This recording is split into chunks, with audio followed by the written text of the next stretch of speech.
I want to talk about being utterly replaceable in a good way.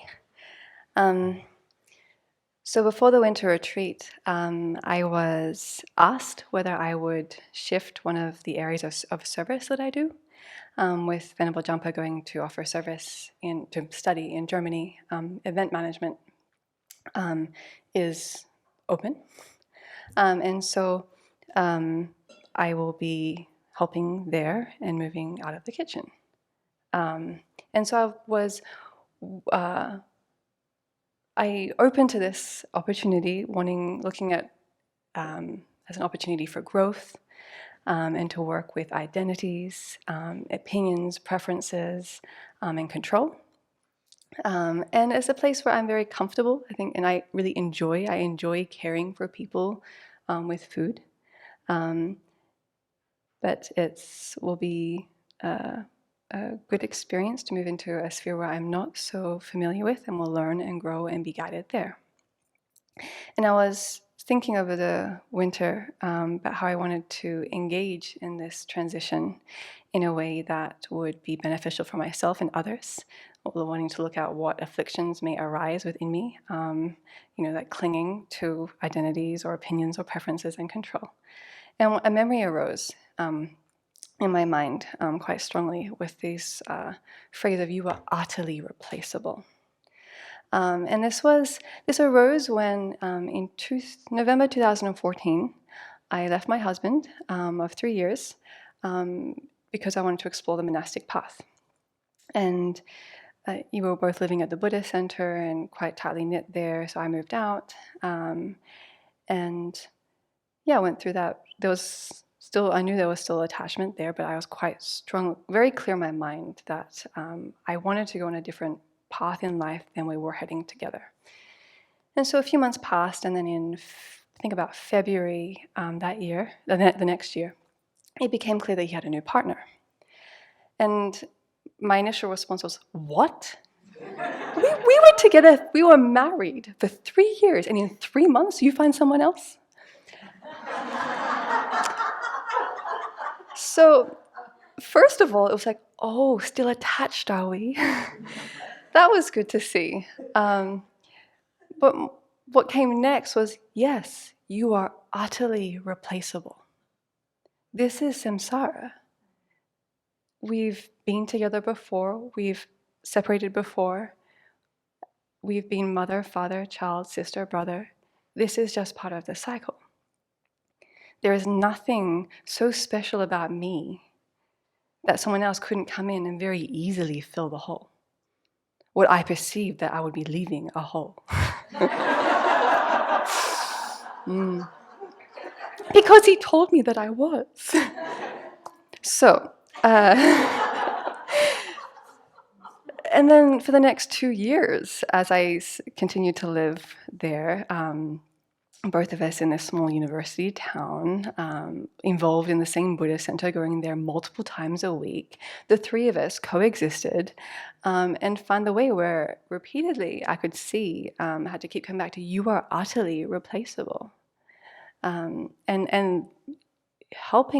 using that to help my practice of letting go and really seeing, may I remember this and not be hooked again in the future with this form of attachment or this delusion around being special or someone's special one, or having basically just coming down to being special.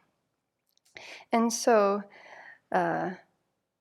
this just came back to me thinking about moving from one sphere to another, where it's like, I am utterly replaceable. There is nothing so special about me or how I help in the kitchen that someone else cannot easily just come in and fill that role. Or in any other sphere. I'm utterly replaceable on the tech team, or Munsel has now started making Venerable her chai in the morning. Utterly replaceable. In these small things, but I find that on these small things, my ego can get hooked, and it tightens around. I do this in this certain very good way that benefits many people, and so on. And then the afflictions arise, and I make myself and others, when I'm rigid, unhappy. And our culture, I think, at least how I've, my experience is that our culture indoctrinates us with this almost task to make ourselves special in some way. I mean, the crazy, sometimes like the elaborate interview process that some jobs have, where we have to prove our skill set in order to get the job, or the competitive grading system in many of our education systems, where we are constantly pushed to try and prove that we are special in some way, to feel that we are worthy as a human being. That's been my experience, and it's painful, and something that I really want to let go of. And it was, because we all have Buddha nature. And sorry, coming back, in the last while, one of our guests was rejoicing at another guest's sincere practice, and said, "Oh, this one's special." And I could agree with them about appreciating this other person's good qualities. I could see it, yes. But when this person said, "This one's special," I'm like, why? Why does it have to come down to that? Because in the way that it was said, it was like more special than others. It's like, no, we all have Buddha nature. We have different skills, and we're in different places in our practice. But no one is more special than others, or to be rated or viewed in that way, which that person was just wanting to rejoice. But for where I was and what I was working with in my own practice, I'm like, that's a phrase or an idea or way of thinking that I'm wanting to move away from for my own benefit. And what came to mind also during this ongoing reflection was this line from Chapter 5 in Shantideva's Guide to the Bodhisattva's Way of Life, about how to engage in the creation of virtue and of benefiting others, being like an emanation without an eye.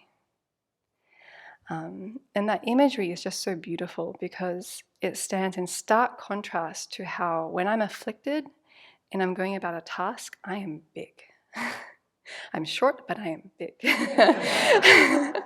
I can feel my energy coming into a room, and it's all around, and it's vibrating, or my presence is just out, and it's got a purpose, and I am doing this, or you are doing this, and we're doing it this way, and we're doing it now, or we're doing it that time, and we're doing it my way. And it's so painful. And I see repeatedly, I feel quite confident saying invariably, it ends badly. It doesn't go well, because there's no room for anyone else in that space. It's just all about me and what I want when I want it. And it's, I think in that moment, I'm so tight with what I want that I think it's going to make me happy. And then I see the messes that it makes, and it's painful, because I don't want to hurt anyone. I don't want to, I don't want to hurt anyone. I don't want to cause anyone pain, but I do when I'm like that. But then this imagery of engaging in virtue or in service or in anything like an emanation without an eye is so spacious. And it reflects what Venerable Chödrön mentioned recently, that our practice is about relationships. It's not about the task. So, the person in front of me who I'm relating to, that person and their well-being, physical, mental, spiritual, is so much more important than any task that I am engaging in or that we are engaging in. It doesn't mean that we need to sit around and have tea all the time. We can still do things, but it's about how we do it. And so that's my aspiration for this year, to be very conscious around how I am engaging in my service and everything else, but particularly service, to be like an emanation without an eye, and really focusing on the people and the relationships that I'm cultivating in my service, and seeing that that person in front of me is the most important thing. Perhaps the state of my mind is the most important thing, and as well as the other person, keeping those two. in mind. And yeah, to counteract any thought of being special, creating identities around skills or tasks or roles or responsibilities, but rather just being like an ephemeral emanation that is able to do what is asked, what is needed, however many times that changes throughout the year, month, day, and in that way be a much more effective agent to be a benefit to others.